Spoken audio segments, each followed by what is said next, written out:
ان سے پوچھو تو کہ بھلا تمہارے پروردگار کے لیے تو بیٹیاں ہوں اور ان کے لیے بیٹے، یا ہم نے فرشتوں کو عورتیں بنایا اور یہ اس وقت دیکھ رہے تھے؟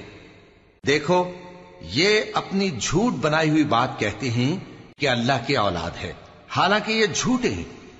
کیا اس نے بیٹوں کے مقابلے میں بیٹیوں کو پسند کیا ہے؟ تم کیسے لوگ ہو، کس طرح کا فیصلہ کرتے ہو؟ بھلا تم غور کیوں نہیں کرتے؟ یا تمہارے پاس کوئی واضح دلیل ہے؟ اگر تم سچے ہو تو اپنی کتاب پیش کرو۔ اور انہوں نے اللہ میں اور جنوں میں رشتہ ٹھہرا لیا، حالانکہ جنات جانتے ہیں کہ وہ اللہ کے سامنے حاضر کیے جائیں گے۔ یہ جو کچھ بیان کرتے ہیں اللہ اس سے پاک ہے، مگر اللہ کے چنے ہوئے بندے مبتلا عذاب نہیں ہوں گے۔ سو تم لوگ اور جن کو تم پوجتے ہو اللہ کے خلاف کسی کو بہکا نہیں سکتے مگر اسی کو جو جہنم میں جانے والا ہے۔ اور فرشتے کہتے ہیں کہ ہم میں سے ہر ایک کا ایک مقام مقرر ہے، اور ہم صف باندھے رہتے ہیں اور ہم تسبیح کرتے رہتے ہیں۔ اور یہ لوگ کہا کرتے تھے کہ اگر ہمارے پاس اگلوں کی کوئی نصیحت کی کتاب ہوتی تو ہم اللہ کے چنے ہوئے بندے ہوتے۔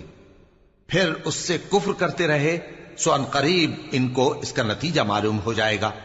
اور اپنے پیغام پہنچانے والے بندوں سے ہمارا وعدہ ہو چکا ہے کہ وہی مظفر و منصور ہوں گے اور ہمارا لشکر ہی غالب رہے گا۔ تو ایک وقت تک ان سے منہ پھیرے رہو اور انہیں دیکھتے رہو، یہ بھی ان قریب کفر کا انجام دیکھ لیں گے۔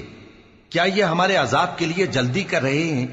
مگر جب وہ ان کے آنگن میں آ اترے گا تو جن کو ڈر سنایا گیا تھا ان کے لیے برا دن ہوگا، اور ایک وقت تک ان سے منہ پھیرے رہو اور دیکھتے رہو، یہ بھی ان قریب نتیجہ دیکھ لیں گے۔ یہ جو کچھ بیان کرتے ہیں تمہارا پروردگار جو صاحب عزت ہے اس سے پاک ہے۔ اور پیغمبروں پر سلام اور سب طرح کی تعریف اللہ رب العالمین کے لیے۔